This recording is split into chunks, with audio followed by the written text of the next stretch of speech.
اعوذ باللہ من الشیطان الرجیم اعوذ باللہ من الشیطان الرجیم بسم اللہ الرحمن الرحیم الحمد للہ رب العالمین والعاقبۃ للمتقین النار للعاصین والجنۃ للموحدین ثم الصلاۃ والسلام علی سیدنا نبینا ابوالقاسم محمد وآلہ الطیبین الطاہرین اما بعد۔ ناظرین کرام، ہماری گفتگو اربعین حسینی سے متعلق ہیں۔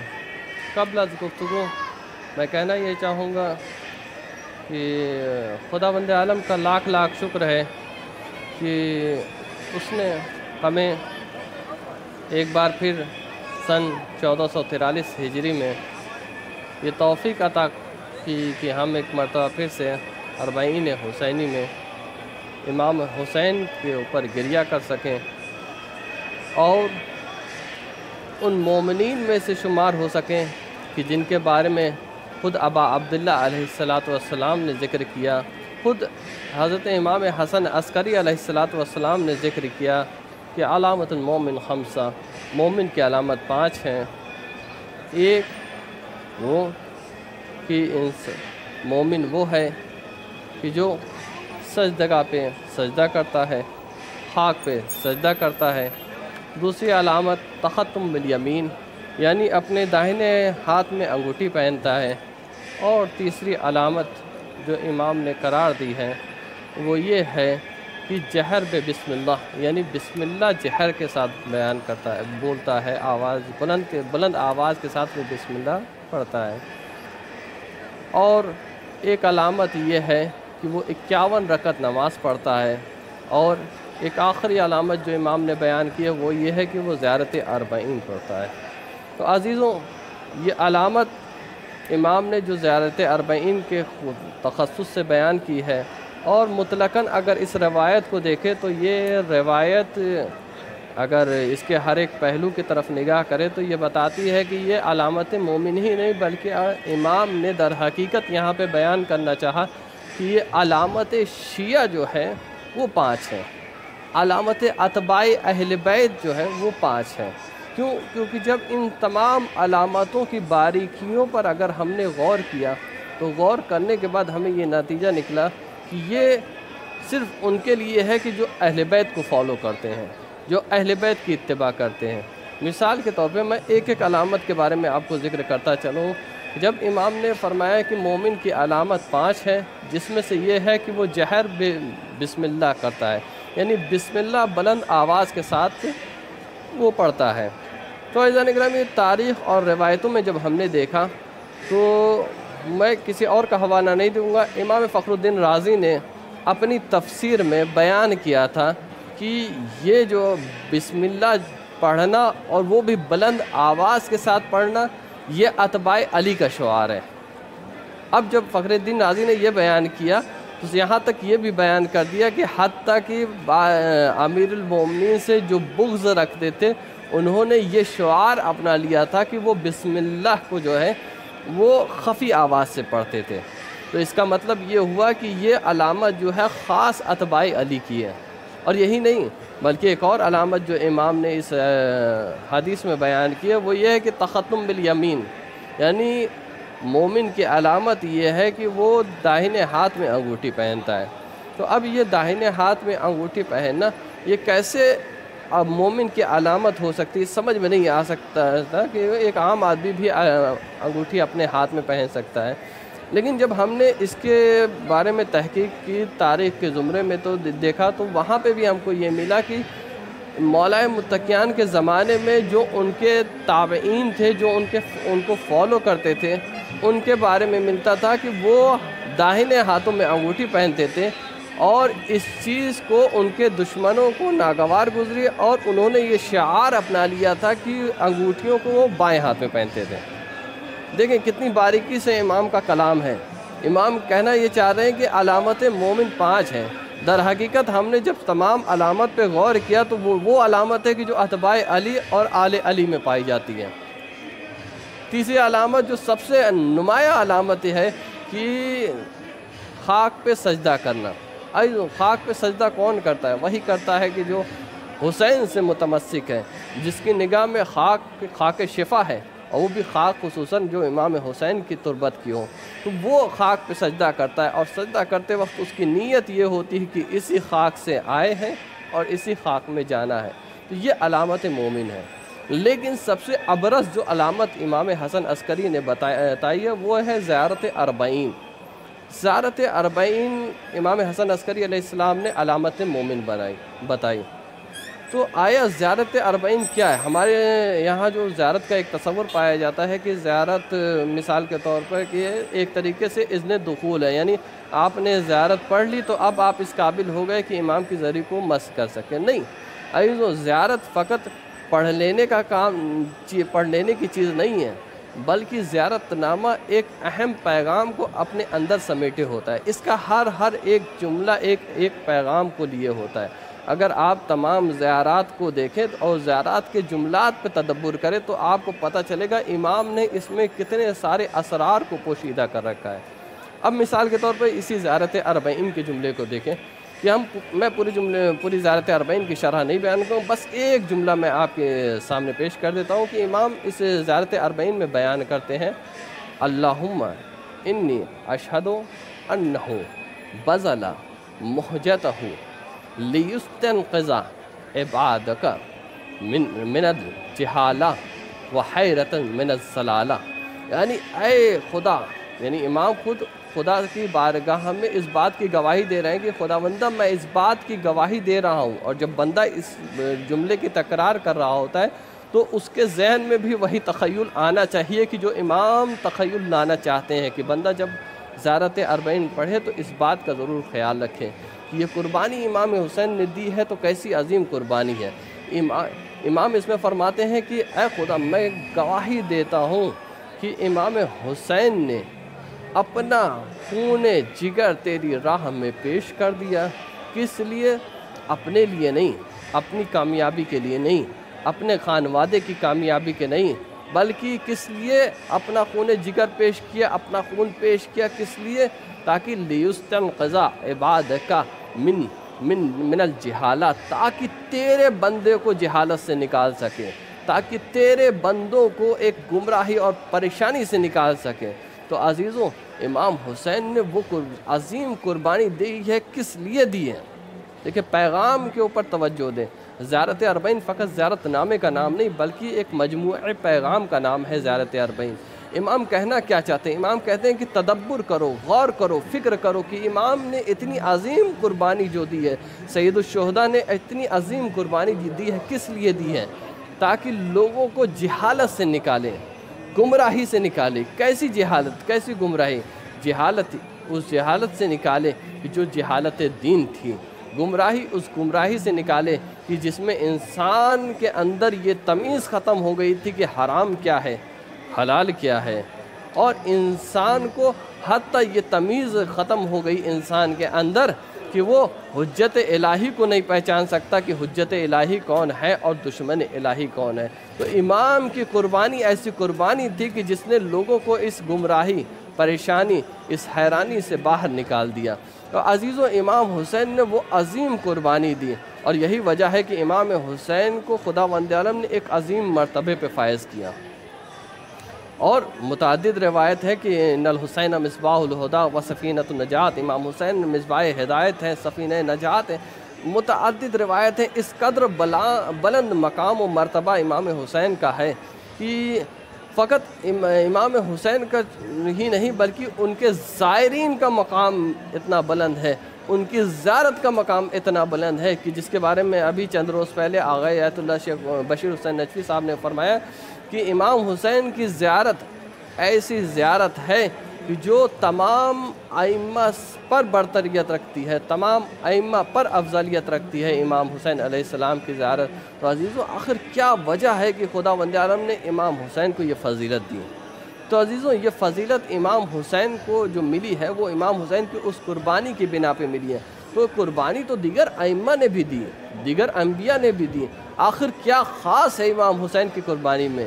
کیونکہ امام حسین کی قربانی کوئی عام قربانی نہیں تھی عزیزوں، امام حسین کی قربانی جو تھی وہ ایک مقصد کے لیے تھی، اور وہ مقصد جب حاصل ہو گیا تو خداوند عالم نے جتنا عظیم مقصد تھا اسی مقصد کے برابر اجر امام حسین کو عطا کیا۔ عزیزوں، مثال کے طور پہ میں آپ کو واضح کروں کہ مثال کے طور پہ اگر کوئی ایک انسان ایک عمل انجام دیتا ہے تو اس عمل میں لاکھ دشواری آئے، لیکن اگر مقصد حاصل ہو جاتا ہے تو وہ شخص کامیاب ہو جاتا ہے۔ اب دیکھیں کہ مثال کے طور پر ایک کسان جب کھیتی کرنے کے لیے جاتا ہے تو سب سے پہلے زمین کی اچھی خاصی زمین کی حالت کو خراب کرتا ہے، پھر اس میں بیج ڈالتا ہے تو بیج میں اس میں جا کر کے خسڑ گل کے ختم ہو جاتا ہے، پھر اس میں صاف شفاف پانی ڈالتا ہے، پانی ضائع ہو جاتا ہے، پھر اس کے بعد اس میں وہ کیمیائی کھاد کو ڈالتا ہے۔ ظاہراً دیکھو تو ان سب چیزوں میں ایک بربادی نظر آتی ہے کہ اس نے پانی کو برباد کر دیا، بیج کو برباد کیا، زمین کی حالت کو خراب کر دیا، لیکن جب 4 ماہ کے بعد ایک لہلہاتی فصل سامنے آتی ہے تو لوگ یہ نہیں کہتے کہ اس نے یہ عمل خطا کیا ہے، یہ عمل غلط کیا، بلکہ لوگ یہ کہتے ہیں کہ یہ کامیاب ہو گیا۔ تو اب اس مثال سے واضح ہو گیا کہ عمل کے درمیان آنے والی پریشانی انسان کے ہدف کی کامیابی پر دلیل نہیں بنتے تھے۔ تو عزیزو، ظاہراً دیکھیں تو فکر انسانی یہ کہتی ہے کہ امام حسین تو شہید ہو گئے، کیسے کامیاب ہو سکتے ہیں؟ کیونکہ کامیابی کا معیار یہ تھا کہ جو قتل کر دیتا ہے وہ کامیاب ہو جاتا ہے، جو قاتل ہوتا ہے وہ کامیاب ہے، جو قتل ہو جاتا ہے وہ تو ناکام ہو گیا۔ لیکن امام حسین نے اس پیمانے کو تبدیل کر دیا۔ اب امام حسین ظاہراً تو دیکھیں تو امام حسین علیہ السلام نے ایک راستہ اختیار کیا، لیکن ایک ہدف کو لے کے چلے، ایک مقصد کو لے کے چلے۔ ایک مقصد حسین کا تھا تو ایک مقصد یزید کا بھی تھا۔ حسین کا مقصد کیا تھا؟ حسین کا مقصد تھا دین بچ جائے، یزید کا مقصد تھا کہ دین مٹ جائے۔ حسین کا مقصد کیا تھا؟ تاکہ رسالت الہیہ بچ جائے۔ یزید کا مقصد تھا کہ رسالت الہیہ مٹ جائے۔ تو اب عزیزوں آئیے دیکھیے کہ کون اپنے مقصد میں کامیاب ہوا۔ عمل کی دشواریوں کو نہیں دیکھیے، یوں ظاہراً تو دیکھا جائے تو امام حسین نے جو عمل انجام دیا وہ تمام تر دشواریوں سے بھرا ہوا تھا۔ شہادت کا راستہ امام حسین نے اختیار کیا۔ اور یزید کو دیکھا جائے تو یزید نے تمام تر راحتیں یزید کے حق میں تھیں، لیکن جب نتیجہ کھل کر سامنے ہوا تو کامیابی حسین کو ملی۔ وہ کامیابی کیسی کہ جب یزید نے اپنے دربار میں امام سید سجاد کے خطبے کو قطع کرنے کے لیے اشہد ان محمد رسول اللہ کے ذریعے سے امام سجاد کے خطبے کو قطع کیا تو یہ سب سے بڑی دلیل تھی کہ حسین کامیاب ہو گئے، حسین جیت گئے۔ عزیزو، یہی نہیں، متعدد مقام پہ حسین کی کامیابی کا اعلان ہوا ہے۔ آج 40 حسینی پر لاکھوں لوگ حسین کی زیارت کو آئے ہیں اور لبیک یا حسین کہتے ہوئے امام حسین کے قبر کے پاس موجود ہے۔ یہ حسین کی سب سے بڑی جیت ہے۔ آج یزید کا نام لینے والا کوئی نہیں ہے، لیکن حسین کے لیے 40 کے موقع پر کروڑوں لوگ کربلا میں جمع ہو جاتے ہیں۔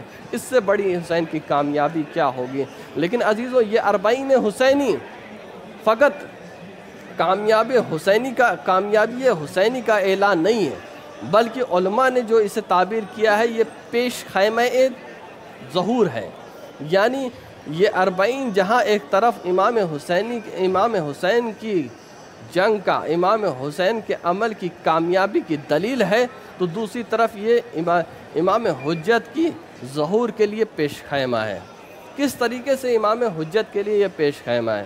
عزیزوں، عام طور سے جو علماء نے تعبیر کیا اس 40 کو تو کہا کہ یہ 40 صفحتم من کتاب المہدوی، یعنی 40 جو ہے کتاب مہدویت کا ایک صفحہ ہے۔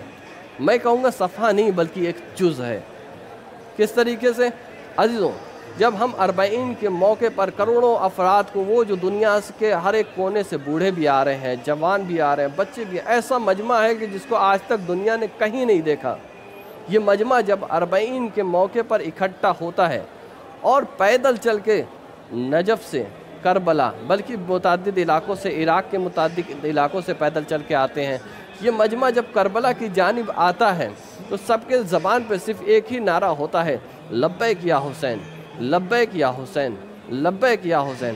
عزیزو، یہ منظر ہم نے آج دیکھا، لیکن یہی منظر ہمیں ایک مرتبہ پھر دیکھنے کو ملے گا، اور وہ منظر کب ہوگا؟ جب بعد ظہور امام زمانہ ظہور فرمائیں گے۔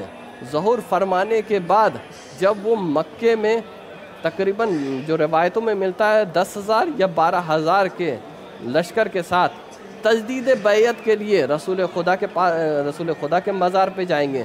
پھر وہاں سے جب وہ کوفے تشریف لائیں گے تو چند عرصہ نجف میں رہیں گے، اور نجف میں رہنے کے بعد اپنے انصار کو لے کر کے کربلا کی جانب آئیں گے. تو یہ منظر وہی منظر ہوگا کہ جو منظر آج آپ دیکھ رہے ہیں. بس فرق اتنا ہے کہ آج ہماری نگاہوں سے ہمارا امام اوجھل ہے، لیکن کل جب امام اپنے لشکر کے ساتھ آئیں گے تب امام ظاہر ہوں گے، اور ان کے پیچھے ندائے دینے والے کہیں گے لبیک یا مہدی، لبیک یا مہدی. تو عزیزوں آج فرق بس اتنا سا ہے، آج لبیک یا حسین کی ندا ہے، کل لبیک یا مہدی کی ندا ہوگی. لبیک یا حسین اور لبیک یا مہدی میں کوئی فرق نہیں ہے، دونوں ایک ہی نعرہ ہے، ایک ہی مقصد ہے، ایک ہی مفہوم ہے. یعنی آج جو یہ لبیک یا حسین کہہ رہے ہیں، یہی کل لبیک یا مہدی کہتے ہوئے اصحاب امام میں شامل ہو جائیں گے. یہ ایک بہت قریبی شباہت ہے امام حسین کے 40 حسینی کی اور بعد ظہور کی. اور یہی نہیں بلکہ ایک اور شباہت ملتی ہے کہ جب ہم 40 کے موقع پر آتے ہیں تو متعدد زائرین آتے ہیں، تو ان کے کھانے پینے کا سارا انتظام یہاں رہتا ہے، اور یہ انتظام اس قدر فراوان رہتا ہے کہ انسان عاجز ہو جاتا ہے ساری غذاؤں سے فائدہ اٹھانے سے. انسان عاجز ہو جاتا ہے. کیوں؟ کیونکہ انسان سیر ہو جاتا ہے، ایک موقف پہ جاتا ہے، وہ کھاتا ہے، سیر ہو جاتا ہے، پھر اگلے موقف والا پھر اس کو بلاتا ہے تو وہ یہ کہہ دیتا ہے کہ نہیں اب ہم کو حاجت نہیں رہی. تو عزیزوں یہ منظر وہ منظر ہے کہ جو ہمیں بعد ظہور امام حسین امام زمانہ میں دیکھنے کو ملے گا. بعد ظہور امام زمانہ کیا منظر رہے گا؟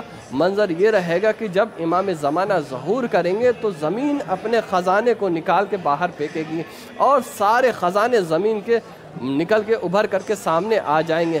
آسمان سے نعمتوں کی بارش ہوگی، برکتوں کی بارش ہوگی، فراوانی نعمت ہوگی. اور فراوانی نعمت کا یہ حال ہوگا کہ ایک انسان اپنے صدقے کو لے کے کھڑا ہوگا، لیکن کوئی اس کو لینے کو تیار نہیں ہوگا. کیوں؟ کیونکہ اس وقت کوئی مستحق رہ نہیں جائے گا، ہر کوئی غنی رہے گا. تو عزیزو جب 40 حسینی کے پہ جب کوئی انسان آتا ہے تو دیکھتا ہے کہ منظر یہ رہتا ہے کہ ایک زائر جب ایک موقف سے کھا کے اٹھتا ہے تو اگلے موقف والا بھی چاہتا ہے کہ میرے موقف پہ بھی آ کے یہ زائر کھائے. وہ التجا کرتا ہے کہ آئیے ہم سے کچھ لے لیے، ہمیں اپنی خدمت کا موقع دے دیے. زائر کہتا ہے کہ نہیں اب ہمیں حاجت نہیں رہ گئی، اب ہمیں حاجت نہیں رہے گی. عزیزو اللہ کمال اخلاق حسینی. عزیزو اس وقت انسان کی عقل اپنے کمال پہ ہے، اس وقت انسان کا اخلاق اپنے کمال پہ ہے. یہ عالم ہے کہ جو عام دنوں میں کوئی کسی کو نہیں پوچھتا، 40 کا موقع ایسا ہے کہ انسان ڈھونڈ کے یہاں پہ موقف والے اہل موقف لوگ ڈھونڈ کے زائرین کی خدمت کرتے ہیں اور کوشش کرتے ہیں کہ زیادہ سے زیادہ زائرین کی خدمت کریں. اور جب مومن اس چیز کو دیکھتا ہے تو یہی تمنا کرتا ہے اے کاش یہ منظر دوام پذیر ہو جائے، اس کو دوام حاصل ہو جائے. عزیزو دوام حاصل ہوگا، لیکن کب حاصل ہوگا؟ یہ بعد ظہور مہدی جب امام ظہور کریں گے اور لوگوں کی عقلوں پہ اپنے ہاتھ کو پھیریں گے تو یہ عقل انسانی اپنے کمال پہ پہنچ جائے گی. اپنے کمال پہ پہنچنے کے بعد پھر یہ انسان اسی ولولے کے ساتھ اپنے اخلاق کو پیش کرے گا تو یہ دوام پذیر ہو جائے گا. آج جو ہم وقتی طور پہ کمال انسانی کو دیکھتے ہیں تب یہ کمال انسانی دائمی ہوگا، ابدی ہو جائے گا. تو عزیزوں یہ دو شباہت 40 حسینی اور ظہور امام مہدی میں ملتی ہے. عزیزوں ہماری بس آخر کلام میں بس یہی التجا ہے کہ دیکھیں امام حسین نے سن 60 ہجری میں جب استغاثہ بلند کی تھی تو اس وقت استغاثہ بلند کرتے وقت جو لوگوں کے پاس تدبر اور فکر کا وقت تھا وہ محدود تھا. لوگ اس قدر امام کے پاس نہیں پہنچ پائے. لیکن علماء کہتے ہیں کہ اب جو ہے ہمارے پاس بہت فرصت کا وقت ہے، اور آج بھی ایک ابن زہرہ ندائے استغاثہ بلند کر رہا ہے اور چاہ رہا ہے کہ کوئی اس کے استغاثہ پہ لبیک کہے. تو عزیزوں یہ ہمارے پاس فرصت ہے، اور یہ ہم نہیں بلکہ ائمہ نے ہمیں اس چیز کی ہدایت دی ہے کہ اپنے امام کے لیے ہمہ وقت تیار رہیں. جس طریقے سے دیگر ائمہ بلکہ متعدد ائمہ ہر امام نے اپنی زندگی میں دو ہدف کو لیا. ایک ہدف یہ تھا کہ جہاں دین کی ترویج دین ہو، دوسری طرف تبلیغ مہدویت کی امام نے توصیہ کی ہے، وصیت کی ہے. تو عزیزو میں ہر امام کی سیرت کو آپ کے سامنے پیش نہیں کر سکتا. المختصر میں امام حسن علیہ السلام کی سیرت کو پیش کرتا چلوں کہ امام حسن کی سیرت میں آپ دیکھیں کہ امام حسن کی سیرت کیا ہے. کہ امام حسن کا وہ زمانہ تھا کہ جب معاویہ سے امام حسن نے صلح کی. صلح کرنے کے بعد لوگ امام حسن کو دشنام دے رہے تھے، گالیاں دے رہے تھے، امام حسن سے متنفر ہو گئے تھے اور کہنے لگے تھے نعوذ باللہ آپ وہ ہیں کہ جنہوں نے ہم کو ذلت عطا کری. تو عزیزو امام حسن کا جملہ کیا تھا؟ امام حسن کا جواب کیا تھا؟ امام حسن نے کا زمانہ جو تھا وہ عام زمانہ نہیں تھا. امام حسن نے دو کام اپنے زمانے میں کیے، اپنے زمانے میں فقط دو کام کیے. ایک یہ کہ فکر انسانی کو آمادہ کیا تاکہ امام حسین کے ساتھ وہ کربلا کی فتح حاصل کر سکے، اور دوسری طرف امام حسن نے جو آمادگی کرائی ہے وہ وقت کے امام کے لیے آمادگی کرائی ہے. ہم نے جب روایت کو پڑھا تو روایت میں ملا کہ امام حسن کیا بیان کرتے ہیں کہ جب لوگ آتے ہیں امام حسن کو دشنام دیتے ہیں تو دشنام دینے کے جواب میں امام کہتے ہیں کہ دیکھو میں نے جو یہ عمل انجام دیا ہے آج تو تمہیں اس کی حکمت کا اندازہ نہیں ہوگا. میں نے جو یہ عمل دیا ہے اس کی حکمت ایسے ہی ہے کہ جس کی مثال امام حسن دیتے ہیں کہ جناب خضر کے جیسی ہے. کہ جس طریقے سے امام خضر نے جب کشتی میں سوراخ کیا تھا، جب ایک غلام کو قتل کیا تھا، پھر جب ایک دیوار کھڑی کی تھی، تو موسیٰ کے اوپر یہ سخت تھا سمجھنا کہ وہ اس بات کو سمجھ سکے کہ اس کی حکمت کیا ہے، فلسفہ کیا ہے، اس کی حقیقت کیا ہے، اس کا فلسفہ کیا ہے. تو اس وقت جناب موسیٰ اس چیز کو نہیں سمجھ سکتے تھے. اسی طریقے سے میں نے یہ جو فعل انجام دیا اس کو تم نہیں سمجھ سکتے. اور عزیزوں واقعاً فکر انسانی اس چیز کو نہیں سمجھ سکتی تھی، اور ہر زمانے میں یہی رہا کہ فکر انسانی اس چیز کو نہیں سمجھ سکتی تھی. حتیٰ امام نے کہا کہ دیکھو ہم میں سے ہر امام کے اوپر ایک نہ ایک ظالم حکمران رہے گا کہ جس کی توق بیعت ہمارے گلے میں ٹنگی رہے گی، اللہ کی امام مہدی کی. جب وہ ظاہر ہوگا تو ایسا زمانہ ہوگا کہ وہ اس زمانے میں کسی ظالم حکمراں کے آگے نہیں جھکے گا. وہ زمانہ آخری زمانہ رہے گا، اور خدا نے اس کے راز کو راز رکھا ہے. تو عزیزوں جہاں ایک طرف امام حسن نے ایک طرف لوگوں کی فکروں کو آمادہ کیا تاکہ امام حسین کے لیے آمادہ ہو سکے، وہاں دوسری طرف امام زمانہ کے لیے آمادگی کی. تو عزیزوں ہماری بھی یہی توجہ ہونی چاہیے کہ جہاں ایک طرف ہم امام حسین کی عزا میں، امام حسین کے شاعر میں شریک ہو رہے ہیں، تو انہی شاعر کو ہم شاعر امام زمانہ سے ملحق کریں. اور ہمارے پاس ابھی وقت ہے.